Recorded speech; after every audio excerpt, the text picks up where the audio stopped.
ابھی یہ جہاد قتال فی الجہاد، جہاد کی تیاری ہو گئی، دعوت بھی مل گئی، دعوت بھی مل چکی ہیں، تیاری بھی ہو چکی ہیں، فضائل بھی بیان ہو چکے ہیں۔ تو اس کے بعد کیا کرنا چاہیے؟ عمل شروع کرنا چاہیے نا۔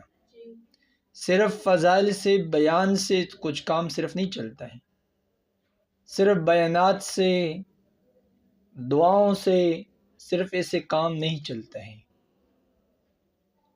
تو عملی اعتبار سے کام کرنا یہ اصل چیز ہے۔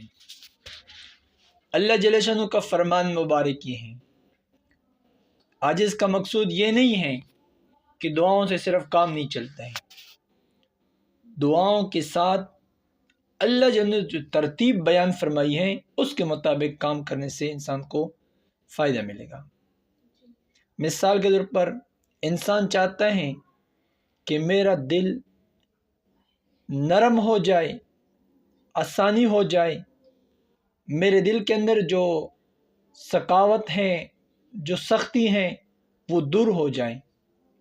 تو صحابہ نے عرض کیا، یا رسول اللہ صلی اللہ علیہ وآلہ وسلم، اس کے علاج کیے ہیں؟ اللہ کے حبیب علیہ السلام نے فرمایا، یتیم کے سر پر آپ ہاتھ پھیریں، اس سے تمہارا دل نرم ہو جائے گا۔ ابھی یہ طریقہ، ابھی میں چاہتا ہوں میرا دل نرم ہو جائے، میں کوئی دوسرا طریقہ اختیار کر لوں، اس سے تو کچھ نہیں ہو سکتا ہے۔ پیارے حبیب علیہ السلام نے فرمایا، آپ یتیم کے سر پر اپنا ہاتھ رکھ کر تو تمہارا دل نرم ہو جائے گا۔ تو صرف دعاؤں سے اگر دل نرم ہوتا، اس سے کوئی انکار نہیں ہے، لیکن یہاں طریقہ بتایا گیا کہ آپ اس طرح کر لیں، آپ یتیم کے سر کے اوپر اپنا ہاتھ رکھ لیں، تیرا دل نرم ہو جائے گا۔ اب یہاں جہاد، اب اس کا طریقہ بھی اللہ جل شانہ خود فرماتے ہیں، فَإِذَا لَقِيتُمُ الَّذِينَ كَفَرُوا فَاضْرِبُوا الرِّقَابَ۔ تو یہ بات اور مختلف آیات کے ذریعے سے اللہ جل شانہ نے جہاد کی ترغیب ہمیں دی ہے۔ سورہ انفال میں اس کی تلاوت سے انسان کے دل کے اندر جہاد کا جذبہ پیدا ہو جاتا ہے، سورہ انفال کی تلاوت سے صرف۔ اللہ اکبر کبیرہ۔ بعض لوگ جہاد کو مکروہ سمجھتے ہیں، وہ کہتے ہیں ہماری طبیعت اس بات کو نہیں مانتی ہے، لہذا لڑنا ہے۔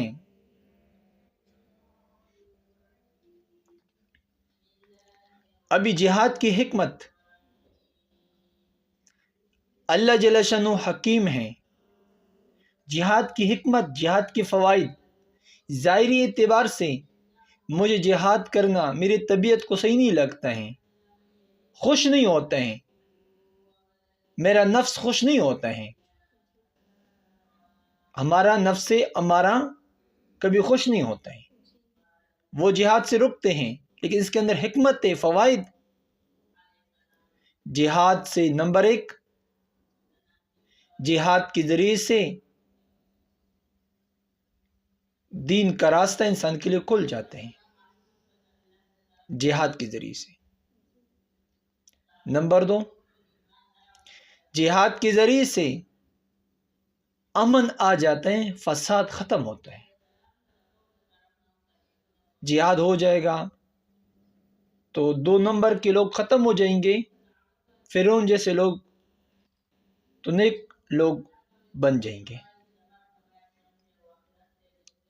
نمبر 3، علاج کلمۃ اللہ ہو جائے گا، اللہ جل شانہ کا کلمہ بلند ہوگا اور کافر ٹوٹ جائیں گے، وہ کمر اس کا ٹوٹ جائے گا۔ نمبر 4، سارے لوگ، اکثر لوگ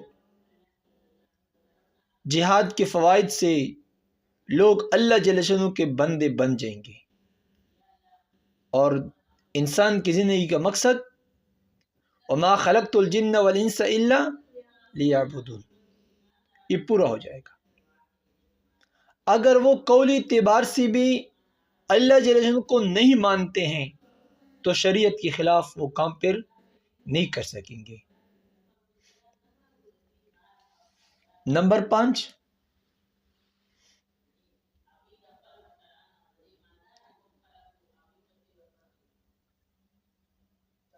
جہاد سے کیا ہوتا ہے؟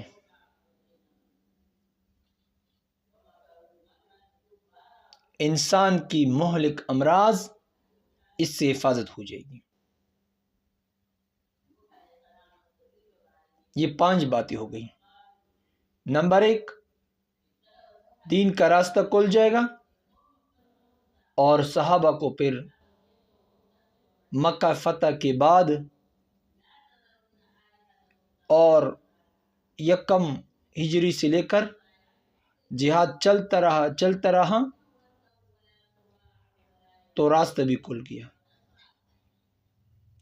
نمبر 2، امن ہوگا۔